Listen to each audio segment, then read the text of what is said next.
Hey everybody, that is Gary Smith. Hello there. That is Kaz Kenny.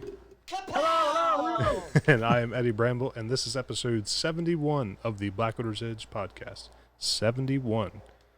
That's a lot of positive, crowd. We're getting there, man. Kaz, start us off with this week's fishing report.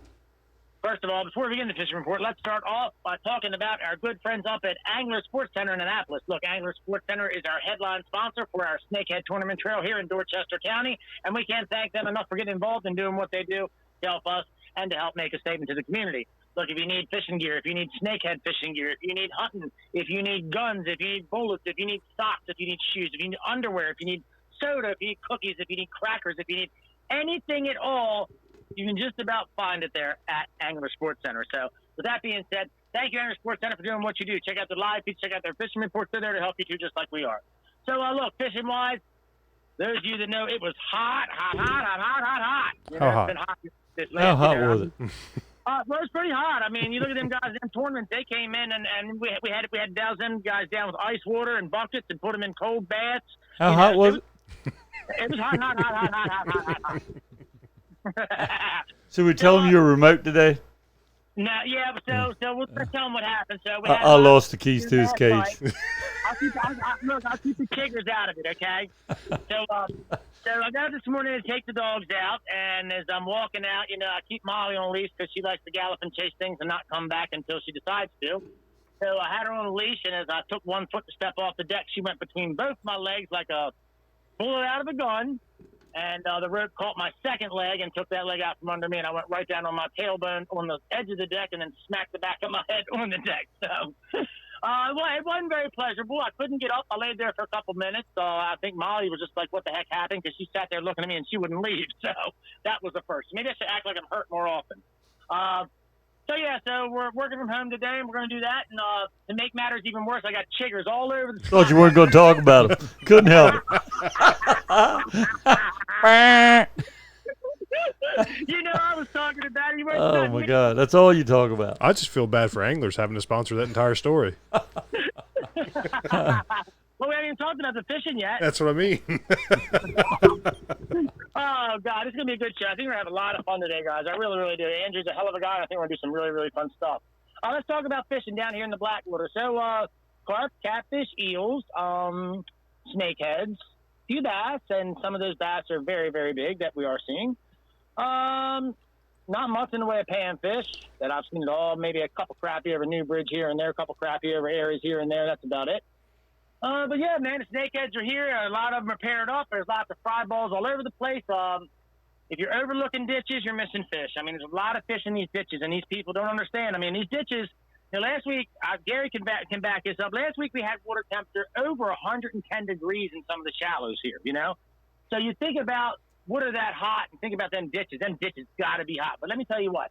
Them ditches got some food in there, so that keeps the snakeheads there. You know, they're always going to find something there to eat, something running across the road, a mouse, something. You never know what they're going to eat.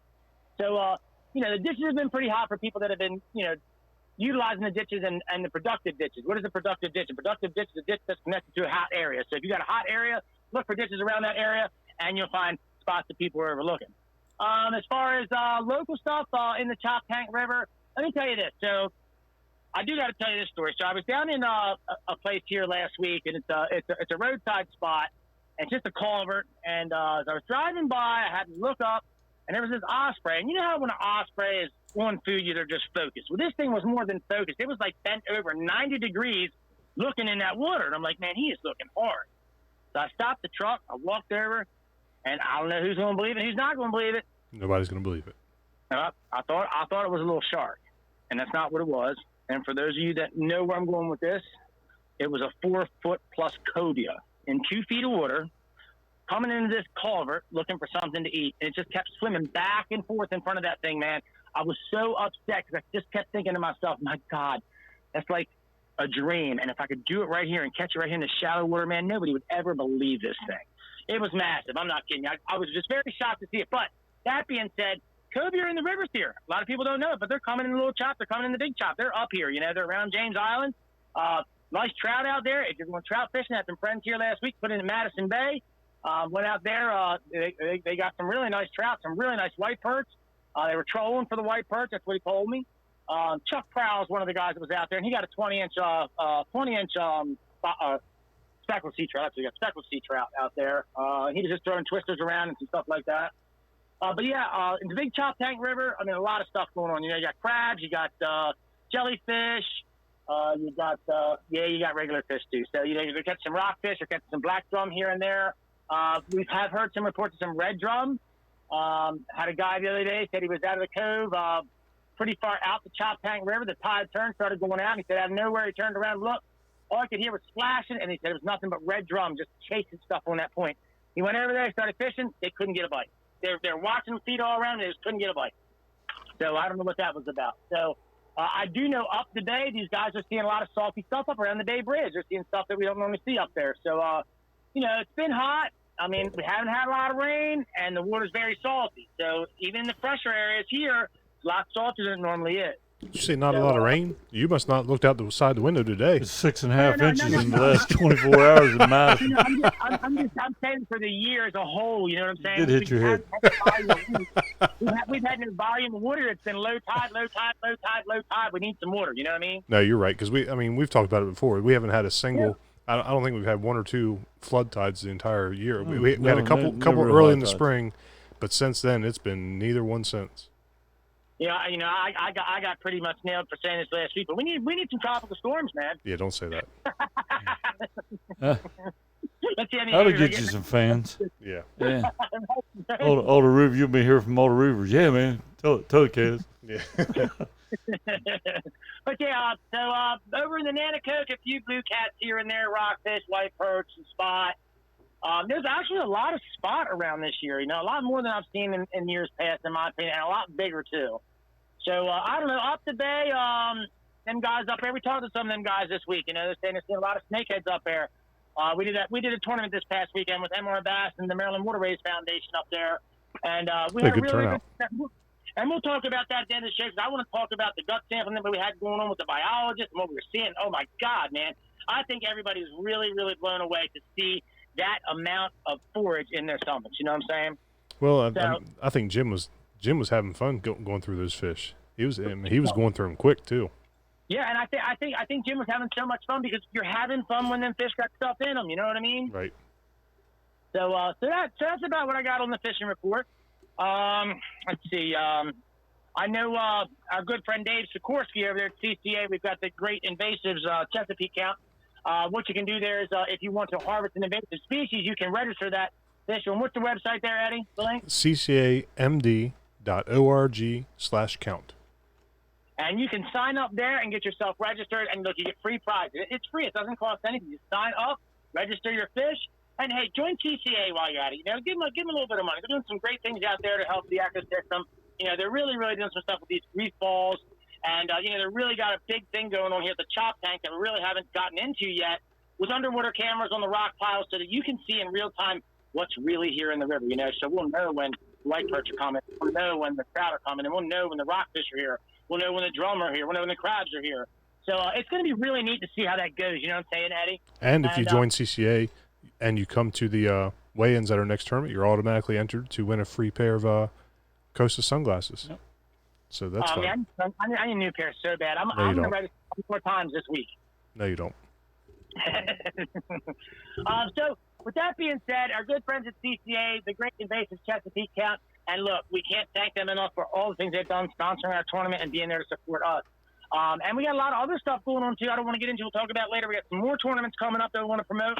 And I don't know, Eddie, after that, I think it's you, Ben. Why don't you go ahead and introduce our guest? That's right. So this week we've got Andrew Gibbons on the show with us. How you doing, Andrew? Good.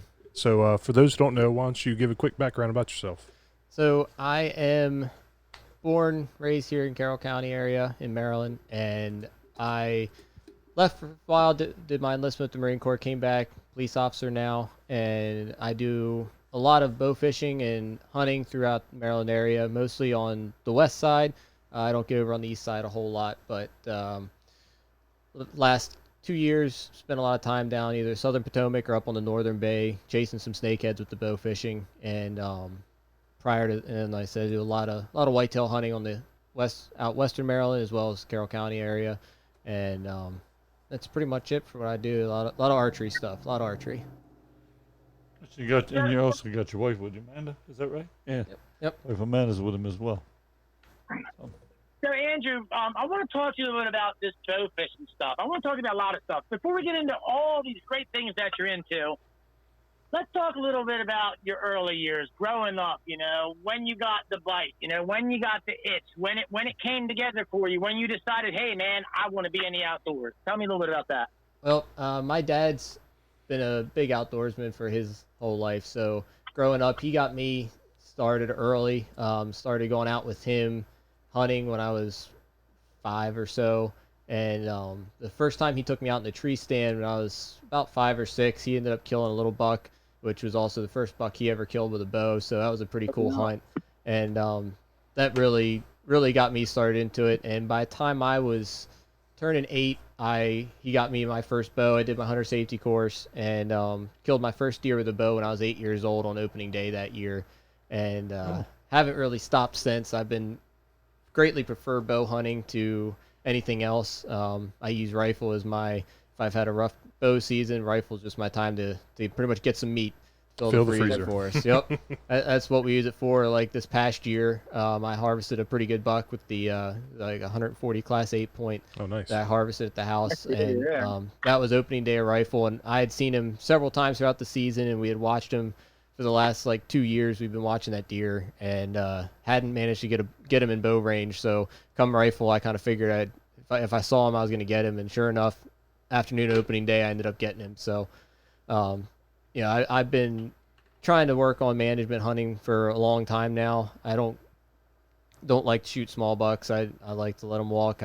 Especially in Maryland, to me, there's no point. Can't eat the antlers, so if I'm going to shoot antlers, might as well be something worth putting on the walls because I can shoot enough does for meat that I don't have to go out and shoot bucks to shoot bucks. So we've been management hunters, and learning that and having my dad help me with that has been a lot of fun. And so it's been a family thing forever. We do yearly trips out to Western Maryland to do public land fair chase out there, and that's always a lot of fun each year. So since I've been married, my wife's gotten into it. She managed to get a couple with her bow, and she's got one good buck with the gun that was from the house as well. And then last year she got 2 deer bows with the rifle, one from the house and one from our Western Maryland hunt each year. So that's pretty much what I've been growing up, is just getting into it, just always getting out when I can. When I was younger, did a lot of small game hunting. Haven't done as much of that lately, but I've been doing a lot more with the bow fishing and stuff like that. So let's talk a little bit about bows. So I understand that your family has been building bows and selling bows and doing that kind of thing. So you've got some background in your family and some history.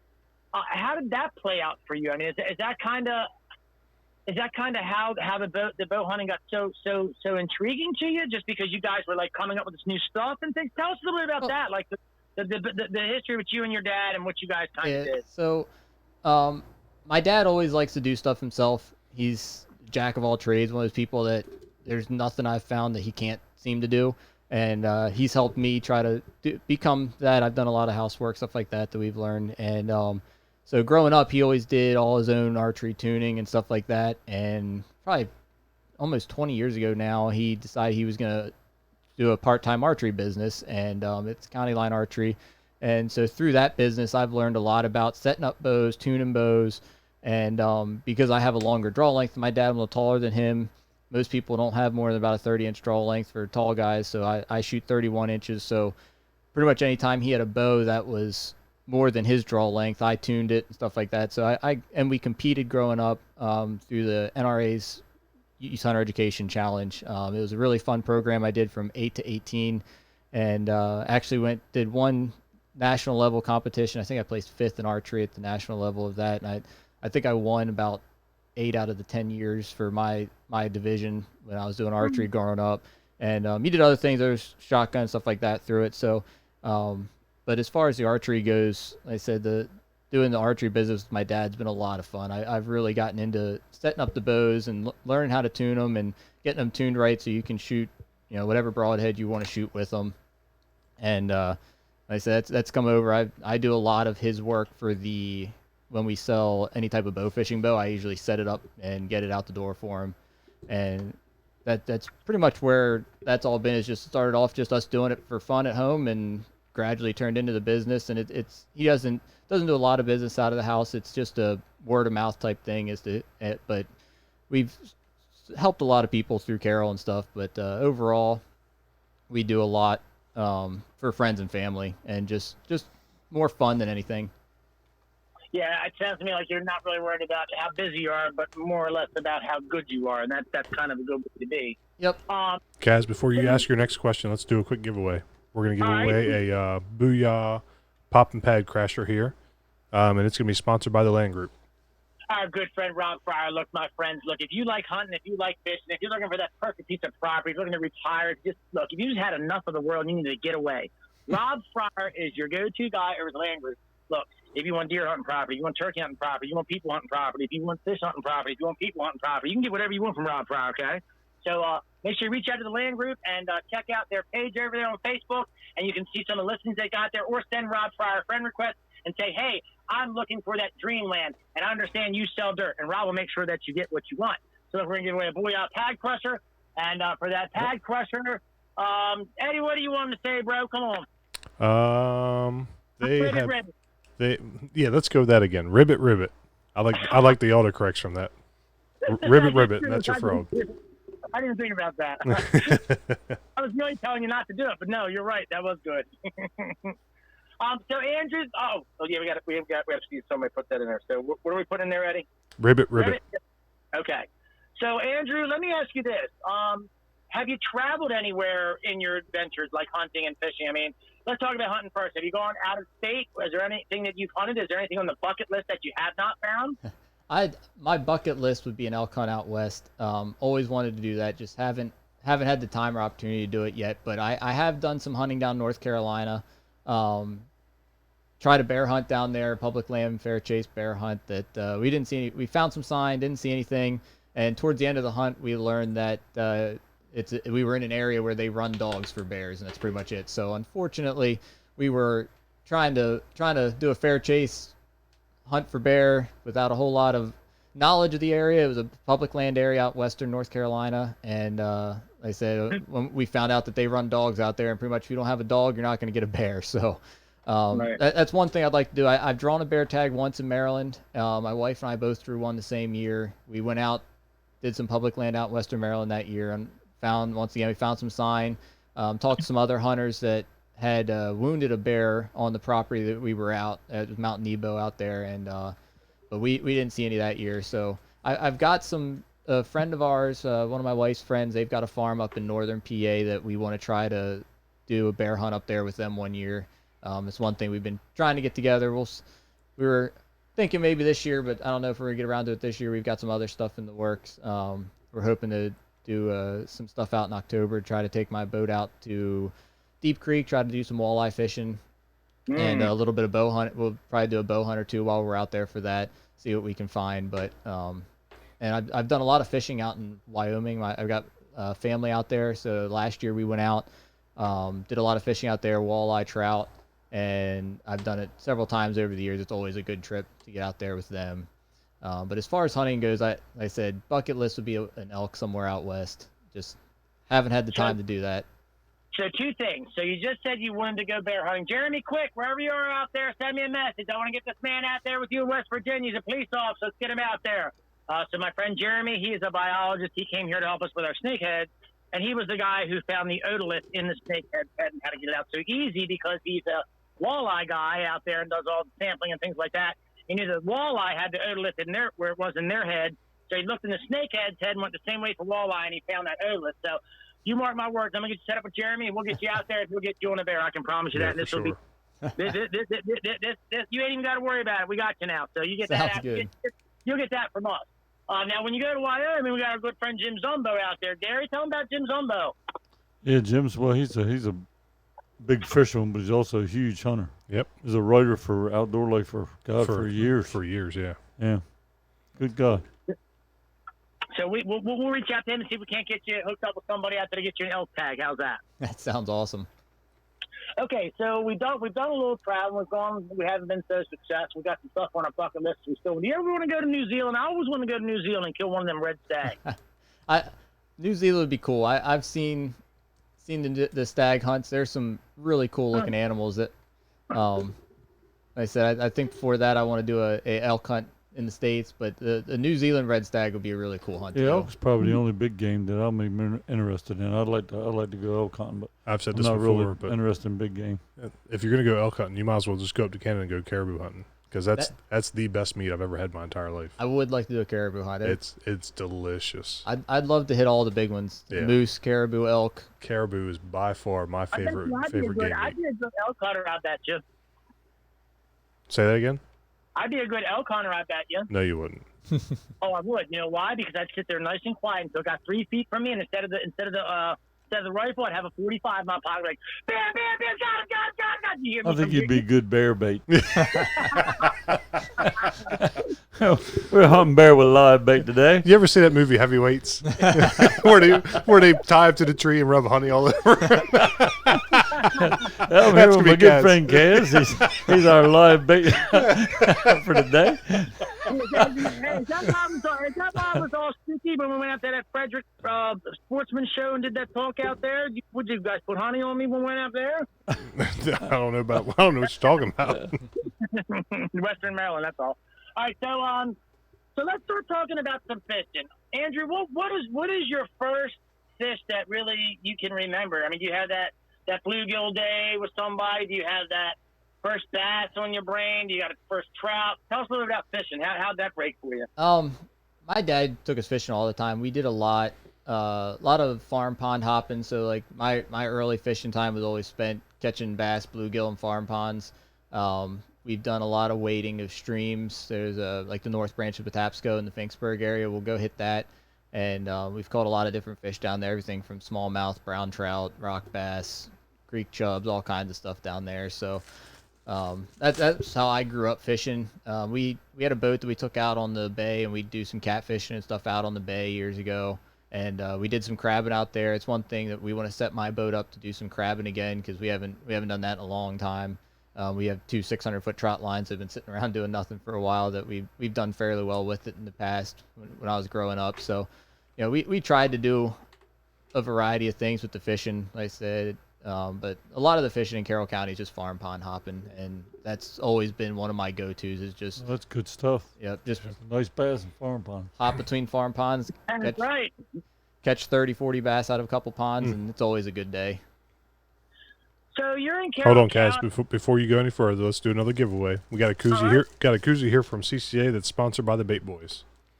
Oh, our good friend Damian Tall. Look, if you need bait, he'll get you straight. Look, if you need bait, there's nowhere else you need to look than the Bait Boyz. Look, we invented the Snakehead destroyers.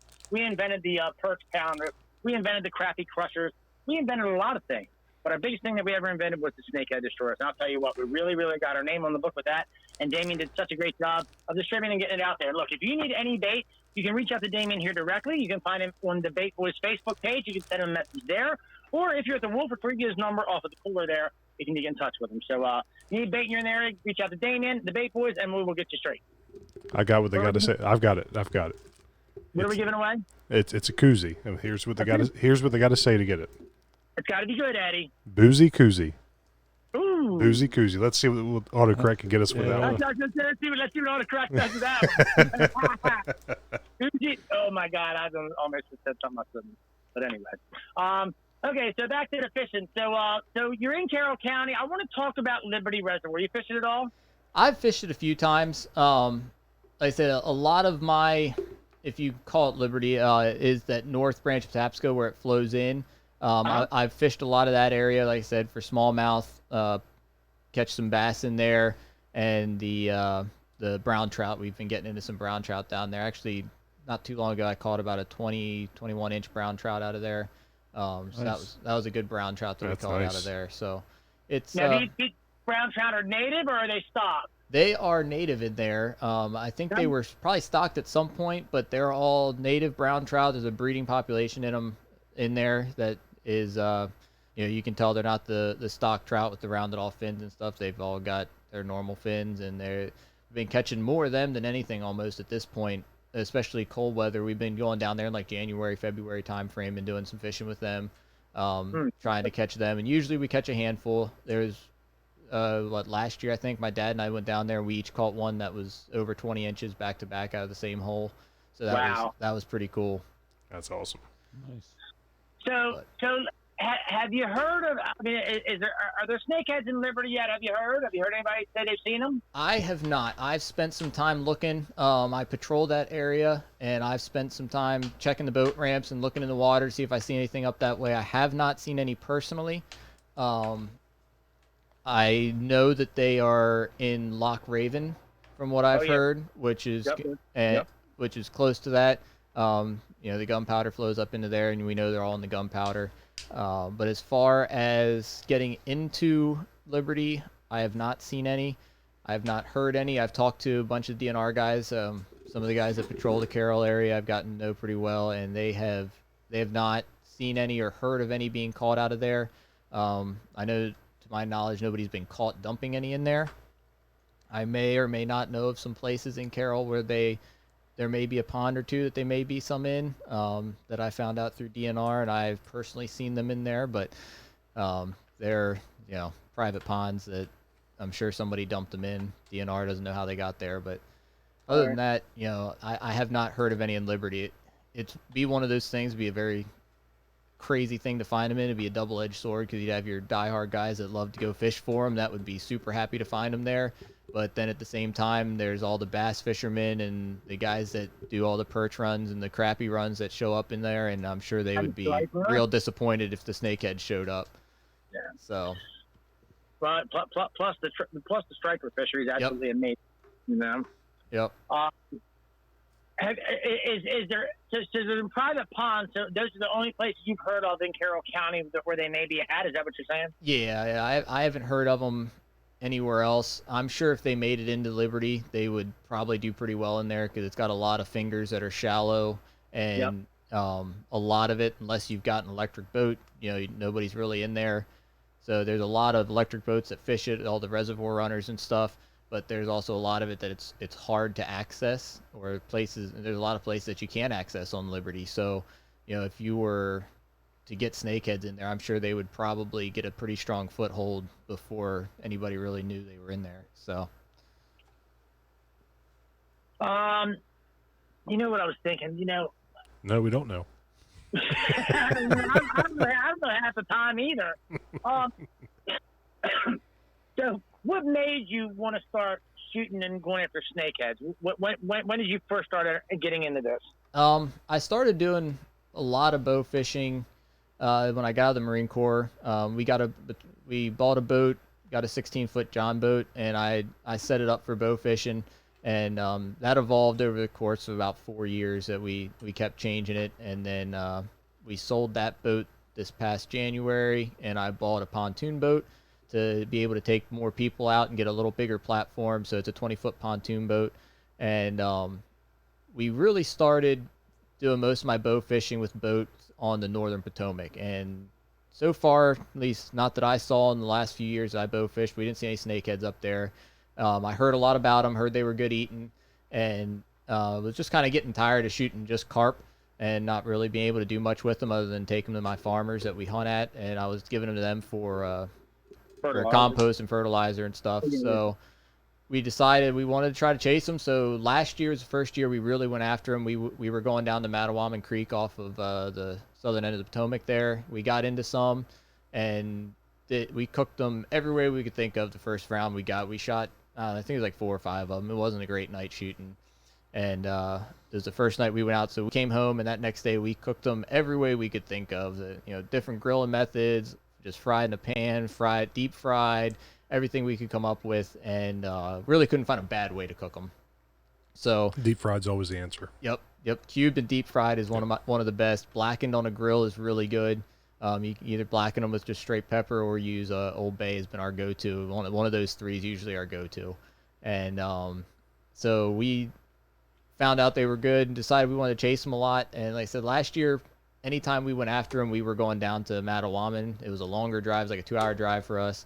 And then last year we did go one trip to the Gunpowder, and it poured down rain on us. So right before we went out, so it was muddy. We saw a couple, didn't shoot any. Went back this year, and we've done really well there this year in the Gunpowder area. And so this year's been our big year, of really chasing them. And I think we've shot about 50 or so this year. So it's been a fun year chasing the snakeheads.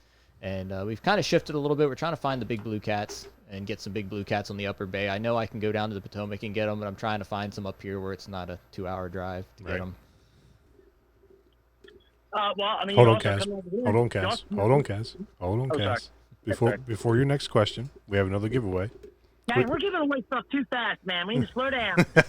We have a Z-Man micro chatterbait here, sponsored by Bassrack Outdoors. Our good friend Kevin Hogan over there at Bassrack Outdoors. Folks, look, if you need apparel, if you need something designed for yourself, if you need some printing needs, you can reach out to Kevin. He got with that sticker. He's got all kinds of funky stickers. Look, you don't know what you're going to find. He's got Crab Picking the Champion stickers. He's got Bassrack Outdoors with all the different state stickers. Now, look, one of the best things that Kevin has I haven't talked about is seasoning. So Kevin has a line of seasoning that he's using, and he's using his grandparents on the bark, Orville and somebody else. Isn't that right, Gary? Tell us who Orville, and Arville, I think. And they start with an A, not an O. Orville, and who was the other one? We'll have to have Kevin back on here. So we have to have Kevin back on. Yeah, we had some of his seasons here, but they I'll take it back. We gave him away, didn't we? Yeah, we gave away. Yep, when we had that weigh in and we cooked that snakehead over there, everybody said that stuff was absolutely delicious, and that's all we used was the everybody loved it. We didn't use anything else. So that speaks volumes of how good that stuff was. So folks, feel free to reach out to Kevin over there at Bassrack Outdoors. Let him know that you heard us here on Blackwater's Edge podcast, and let him know what he can do to serve you. What do they got to say, Kaz? I don't have anything this time for a chatterbait. So you're giving away my favorite lure that I like to use. So I was going to tell Andrew to get one of these. I think I did tell him to get an 8-ounce chatterbait. I can't remember. Chattercast. Chattercast. What is it? Chattercast? Chattercast. Chattercast. Yeah, that's it. Chattercast. Put Chattercast in the comments. You get it. Can't shut me up. No, I'm just kidding. Oh. Okay, so back to the bow fishing and stuff. So have you done any bow tournaments? We've been doing the Fin Finder online tournament the last few years. We won it with the biggest catfish last year. This year they did it a little differently. Normally they have categories, and over the course of, I think it's about 3 weeks during June usually, they run the tournament, and you enter your fish based on length. So they'll have categories: gar, catfish, carp. They usually do stingray, and I think that's about it as far as their categories. So they run it online. They said you just have to enter your picture on Facebook and tag it with length, and they'll at the end they tally everything up and see who's got the biggest fish weight or lengthwise for each category. Like I said, last year we had the biggest catfish that was entered, and they had a couple bonus categories where it was like your hashtag wrecking spot, for instance, which we ended up winning that one, where you take a picture of the area that you're bow fishing in and enter it. And we took a pretty cool panoramic picture down on Mattawaman Creek that ended up winning it. But they do a lot of fun stuff with that giveaway stuff. So like we won an arrow tube, we won a baseball, their little flop stopper bat, and a couple things like that through it. And we've been doing that every year. I'd like to do one of the big tournaments, Big 5 tournaments or Big 20 standards that you see. Hoping next year to enter some of the Potomac tournaments where they do like Potomac Big 5. I'd really like to do some of those. The Virginia Bow Fishing Association puts on some of those, and then some lesser associations will put some on that aren't as well known, but they do a bunch down there where they're Big 5, so you're goldfish, carp, gar, snakehead, and catfish goals get the most weight out of one of each category. So those are some stuff I'd really like to do. I'm gonna have to spend a little more time on the Potomac trying to learn some of that a little better, and see if I can enter into some of those, because they're always something that's intrigued me, is doing the tournaments, but it's not something I've done a lot of. Do you do any ray fishing? I was hoping to do it this year. I haven't been out this year. We shot a bunch of rays down in North Carolina when I was down there. We used to go out, and we shot some pretty big ones down there. I think the biggest one we shot was like 30 or 40 pounds that we shot down in North Carolina. We spent a week down there 2 years ago. My brother got married. He lives down there, so we went down and spent a week at Topsail, and we went out and shot flounder, stingrays. We shot a few sheep's head and some other stuff like that down there. It was a lot of fun. So it's good time whenever you can get the Yeah, opportunity. they're a to do little it. more species lenient than Yeah. Maryland is. Yeah. Yeah. South Carolina, same way. So do you do any hook and line fishing at all? Yep, we do. We were hoping to get out this year. We still got time, obviously. I'm gonna try to get out and do some catfishing on the Upper Bay. I'd like to just see what I can find up there. Maybe try to go for some rockfish and stuff as well when they're running at some point. But like I said, most of my hook and line fishing's been rivers and ponds around the house. It's been a while since I've fished the bay for fish and not shooting fish, but I've been watching at night in the different places we've been exploring, especially on the flats, trying to see what's out there so I can get some ideas on where I can go do some hook and line fishing. I've been seeing a lot of bass and some perch and stuff through gunpowder, so I'd like to try to go out there and see if we can get in some of the perch or the crappie that we've been seeing out there. You went a little bit today, didn't you? Somebody sent you the wrong place, but you. Yeah, we didn't have any luck today down there, well, like I said, you need a better guide. we were talking earlier. We want to try to go out to Deep Creek. We're hoping to go out in October. Oh, that's Kaz's special spot. Go out to Deep Creek, see if we can get some walleye out in Deep Creek off the boat. So Let me ask you this: Have you been ice fishing yet in your life? I have not been ice fishing. As one thing I would love to do. I was waiting for it as soon as you said Deep Creek. Yep, I would love to go ice fishing. I want to be your bucket list guy for that.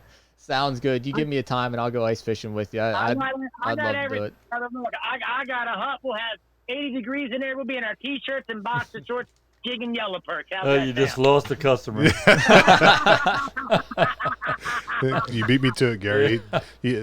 Well, you know how to turn said- people away. Hey, let me tell you what, when you see my glow-in-the-dark snakehead boxer shorts, everybody's going to want to be my friend. I don't know what it is, kid, but when it comes to naked, don't nobody want to hang out with you. I don't blame Oh, man.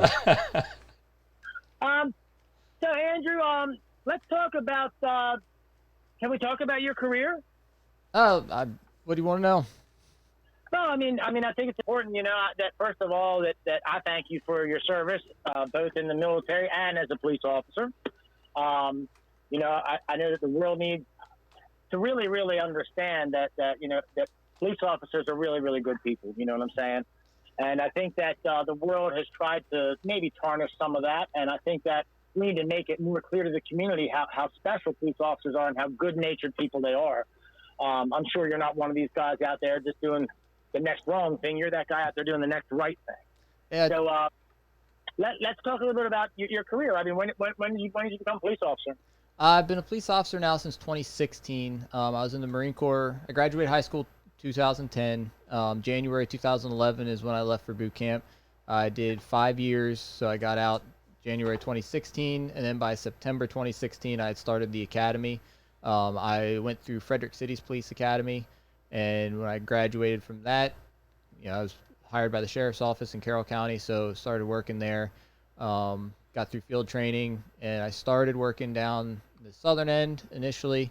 I was down there for most of my career, the first 3 years or so, and then in October, I went through our SWAT school and got onto our SWAT team, which is a part-time team, so I still do my normal patrol every day, and then I do the SWAT operations when we need it. We have bi-weekly trainings that we do, but I went into the field because my dad's been Baltimore County police officer for 27 years now, I think about. Oh, wow. And he's actually retiring here in December, so he's almost done.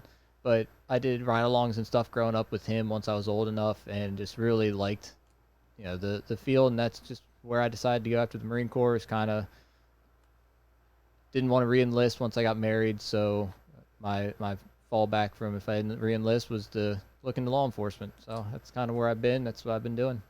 And that's probably good. Because I'll be honest with you, I think military marriages are really, really tough, man. I mean, I see it with my friends and things like that. They're in the military, and as soon as they get out, it's the first thing that they come to me and they say, you know what, man, it's a totally different world for us now. Yep. And I didn't want to do deployments and stuff. I did one deployment after we got engaged, and really didn't want to do any long deployments, stuff like that after that. And that's kind of what drove me to end my enlistment when my contract was up there. So at least with the law enforcement, it's a similar brotherhood, similar type of thing that I got from being in the Marine Corps. But now I can go home at the end of my day and be with my wife every day. I don't have to worry about being gone for 6 months at a time. So let me ask you this. Hold on, Kaz. Hold on, Kaz. Go. We've got one more giveaway. I'm ready. We've got a KVD Toad Buzz here, sponsored by Roy Bradshaw's Body Shop. Oh, my good friend Roy Bradshaw. Let me tell you about my good friend Roy Bradshaw. If you're down here on the Eastern Shore and you get stuck in the muck, he's got a tow truck. That's all you need to know. Look, just reach out to him. If you get yourself into a pickle, he'll get you out of there before the man gives you a fine for wrecking out some grass, or you get that stupid ticket that you didn't need in the first place. And also, if you need to tow home and you break down or anything like that, Roy is just a great guy, down to earth. He'll probably tell his whole life story on the way back, so you get a chance to get to know who he is, and then you might have a place to hunt or fish down the road. So you never know. You don't even have to get broke down. You can just hit a deer and tear your car up, and he'll fix it for you. Yeah, you could do that too. Or you could just say you're broke down. He'll come pick you up just to pick you up. So what are we giving away again? A KVD Buzz Toad? Yep. Yes, sir. I think we should say something that has to do with a tow truck, Gary. Why don't you figure that part out? Oh, man. Thank you, guys. I just got you, didn't I? There's my lick for the podcast. There's my lick. You got me. I'm I don't going know. blank. I got it. Keep on trucking. Keep on trucking. Okay, we'll go with that. Keep on trucking. And you got yourself a Toad Buzz. Okay. So being that you're on the SWAT, you're doing all these things. I want to ask you maybe a tough question. What is your most memorable day, or your most there's lots of bad days. I don't want to talk about your bad days. I want to talk about your good days and that kind of stuff.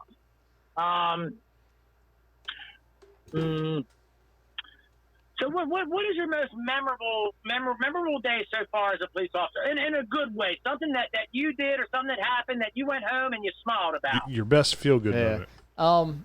Probably one of the top things would be right after I started, I pulled up behind a guy on 140 just outside of Westminster there, and he had a flat tire and was having trouble changing it, so I helped him change it and stuff, and he ended up going home, making a whole big long Facebook post out of it, and I ended up finding it eventually, and it got shared all around. It actually just popped up in my Facebook memories. It was just the other day that it popped up in that, so it reminded me of that again. It was one of those things where the guy probably has had some. He's from the city in Baltimore. He's probably had some less than desirable interactions with police, and like I said, I apparently made his day pretty good, because he went home, made a real long post about it, and had a picture of us that he took and posted with it, and that was pretty cool. And then like I said, seeing it again show up, it just that's the kind of stuff I like to do. I don't focus a whole lot of my job on necessarily being the most proactive and constantly searching for DUI, stuff like that. I like to do my calls where I'm going out and actually helping people. That's what I like to do with it, and I view my job as that I'm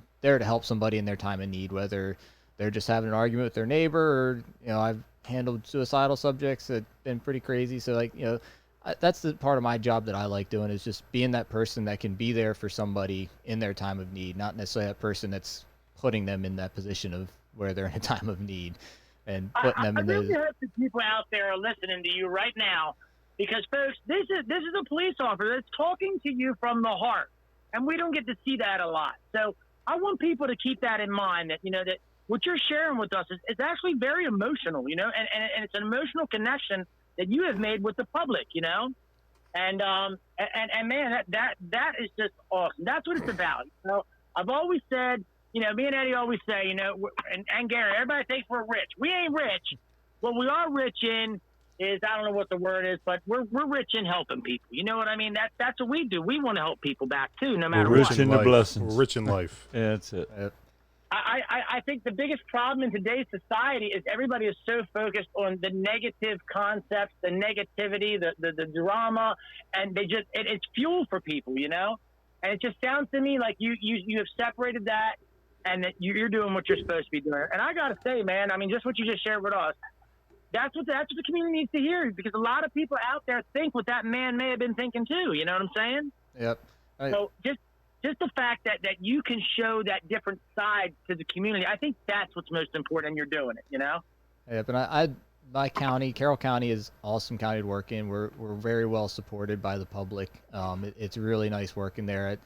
We've had some people that have lateraled over from other agencies that are surprised at how we're treated, and I just couldn't be more thankful for the area I work in, just the general public that we deal with. Because even people I've arrested, I can still have a conversation like we are right now. That's so right. it's awesome working in that county, and I really, really like it. That's a good story, man. That's a great story. So, where's Andrew going to go from here? What does Andrew want to do? Well, right now, we're trying to start a family here. My wife is pregnant, so we're working on that. Oh, fantastic! So we just found out it's a boy, so we're super excited for that. That's what we were both kind of hoping for. He's not named Kaz, So. don't he, Matt? When do you guys do? In February. Oh, awesome. So it's a good time of the year where not a lot's going on. I'm not going to be trying to, the hunting season just ended. It's a little cold to be getting into the bow fishing yet. So it's a good time of the year. That's right. Just be getting back from ice fishing. Yep. So it'll be a good time of the year for that. So that's kind of where we've been looking. We got some things to do around the house that we've been trying to get done. Yeah. But right now we're at that point where we've been married since 2015. So 6 years now. So we're getting to that point where we need getting our kids, and we just I'm starting to learn that what my next role in life's going to be, and just trying to have fun and get outdoors as much as I can between now and when the kids are getting old enough that I can get them into it. That's what I'm really looking forward to right now, especially having a son. I'm really looking forward to being able to do what my dad did with us growing up, start us at an early age, get us out there. He had us hunting, fishing, shooting, everything as early as he could, and I couldn't be more thankful for that and the way that he brought us up into it. I always had a respect for firearms from an early age, so I never had that curiosity of playing with them. And I plan to do kind of the same thing as we're growing up, because it's just, to me, that's the way to do it. Get them introduced to it, teach them how to do the things, so that way they can be self-sufficient, and just being able to pass on this legacy, because there's nothing better than being outside, whether you're fishing, bow fishing, ice fishing, hunting, just being outside hiking is awesome. Oh, absolutely, man. Man, there's nothing better than watching your kids learn. When you're teaching them that the traditions going from down the line. Yep. Man, my son's 3.5. My daughter will be 1 next month.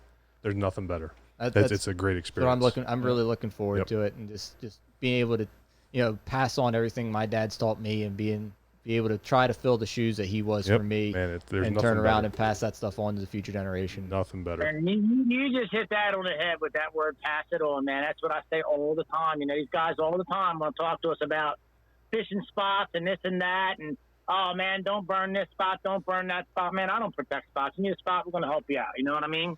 Yep. It's just when you've lived like that. Like my dad took my brother and I fishing, hunting all the time. My mother didn't hunt, but she wound up cooking everything. Some of it was a mess, man.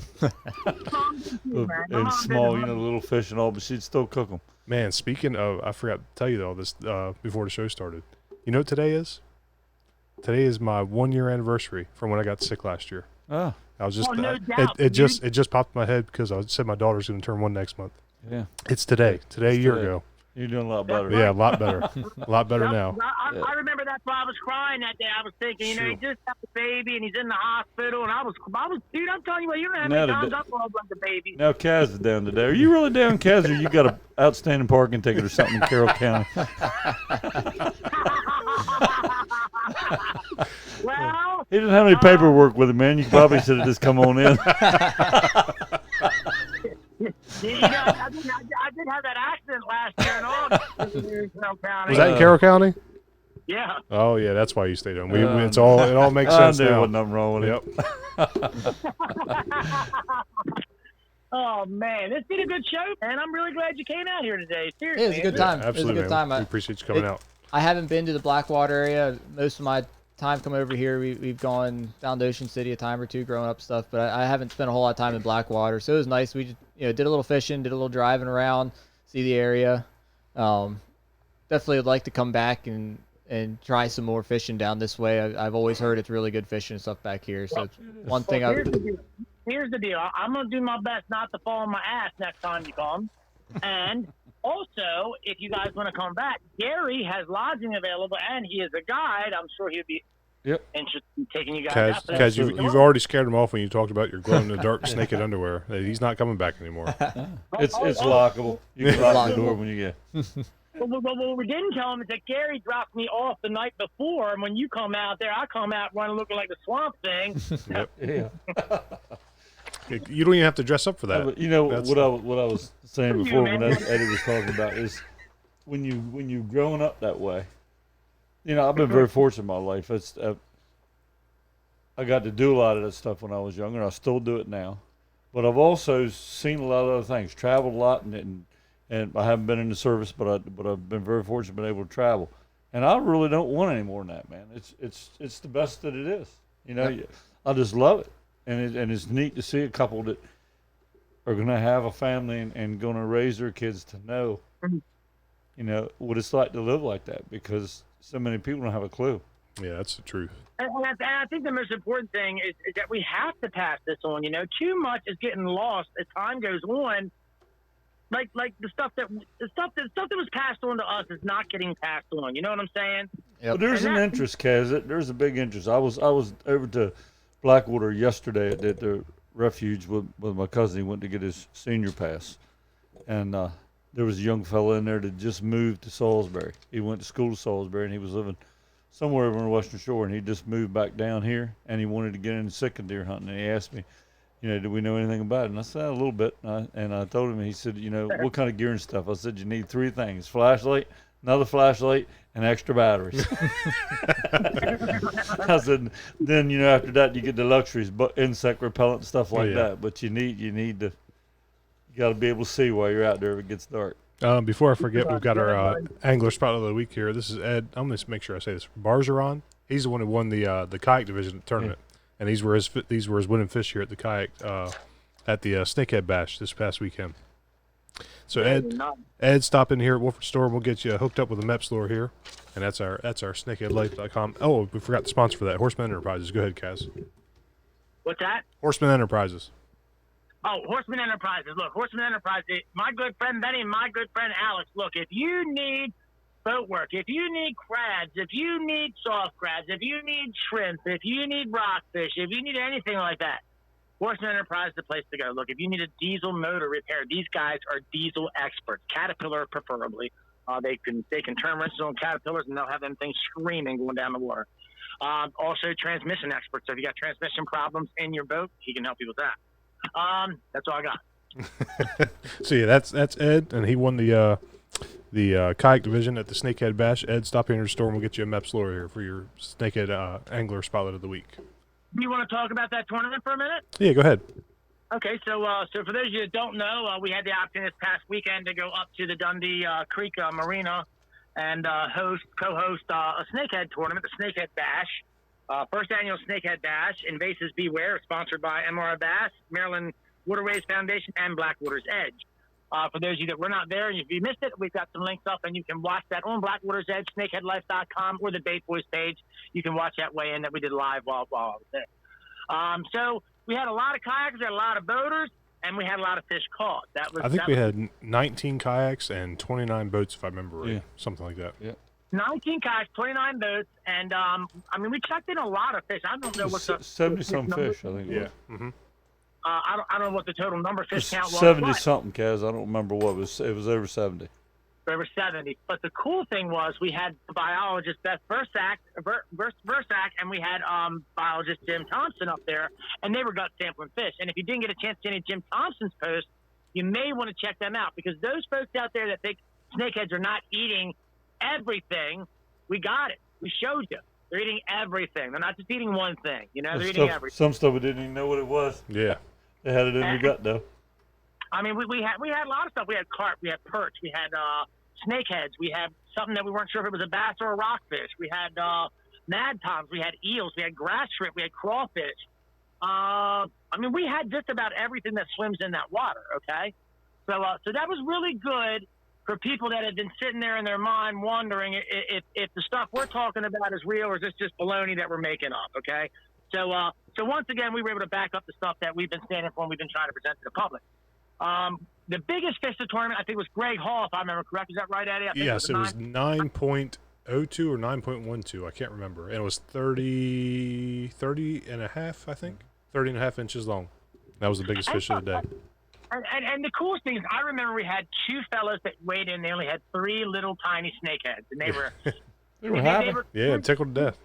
They were kind of like they didn't know if they should be embarrassed to have them, and we told them, we said, hey man, you know what, you got 3 fish out here. So many times you ain't even got a fish. Yeah, look at how many pounds of good fish, or I won't say good fish because that's wrong, but native fish that survived because those fish weren't going to get 10 pounds. Absolutely. And just looking at the gut contents of the different sizes of the fish and how much they were predating, that's really scary, man. A lot of them guts, they were packed, man. You know what I'm saying? Yep. The biggest takeaway I had from the whole thing was the amount of fish that were missed, everybody said. Everybody that came in to weigh fish, they had a bag of 3, 4, 5. I think the most was 7 or 8 that somebody brought in. But everybody had a bag of 3 or 4, but then everybody was saying they missed 15, 16 fish just so many short there. strips. We saw a fly bowl right at the dock where we were weighing in. Those are, that was right there. And I want to make a point, too. These guys that say we don't have any fish here in Blackwater because they're only catching 3 or 4 fish. Look, it's no different than what you got going on up there. This is all has to do with weather. This all has to do with water count quality. All has to do with temperature fluctuations. There's been no stability. Look, we were just at 110 degrees here. What are we at now today? 60 in the ditches, probably? So after the rain, probably back up to 85 or more. Yeah, that humidity came in heavy. Yeah, that's what I'm saying. That water's going to drop that temperature down. So we haven't had any what I call straight run of weather. Straight run of weather meaning 2 weeks of the same stuff. You know what I mean? I haven't seen that this year. So, I don't think it's just affecting us. I think it's affecting everywhere. You know what I'm saying? The thing that I've noticed about the weather this year, when you do get the rain, it's very localized rain this year. You'll have 1.5 inches, 2 inches in a small area, but it's just in that area. There's no residual rain in any of the surrounding areas. You'll get a thunder shower.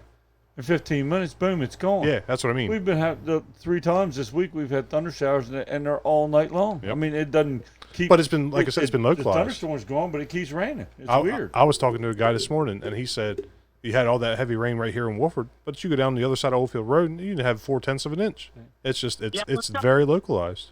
The last 2 storms that we've had here, like I've looked at it on the radar, and it's big on the other side, and as it comes across, it slims down like you're saying.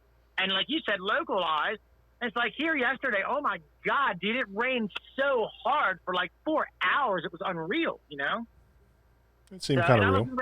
I looked at the radar last night, and there was nothing else really outside of us. You know what I mean? Yeah, exactly. All right, before I forget, tomorrow night is our monthly meeting of the Snakehead Life Fishing Club. $50 a year to get into. We're going to be at the American Legion on Route 50 at 7 o'clock tomorrow night. We're going to Go talk about all kinds of stuff. Family trips, fishing trips. We got to go over the delegates and the presidents and all that, get all that straight. Get all that finalized, yep. Got plenty to do. We got a lot of political stuff to get taken care of tomorrow, and then we'll be back on the agenda with some speakers. Yep. And then coming up a month from tomorrow is the last tournament of the year for us. That is the Blackwater Snakehead Open. $50 to get into, sponsored by Angler Sports Center. Remember, you guys are fighting for Angler of the Year, which is sponsored by CCA Maryland's Great Chesapeake Invasive Count. The current leader for that is Justin Klein. I can show him real quick. Give me 1 second. Yeah. Show them them bronze statues, man. There you go. There it is right there. That's the World Championship belt there for the Snakehead Angler of the Year. That's beautiful. And then what is CCA giving? Isn't he giving us something else? A bronze? Yes, a bronze snakehead to go along with that. And that's for the Snakehead Angler of the Year. The current leader, Justin Klein, with 324 points. And, of course, we have the optional Calcuttas, the heaviest of the tournament, sponsored by Bassrack Outdoors. Longest of the tournament, sponsored by Horseman Enterprises. Most harvested, sponsored by the Land Group.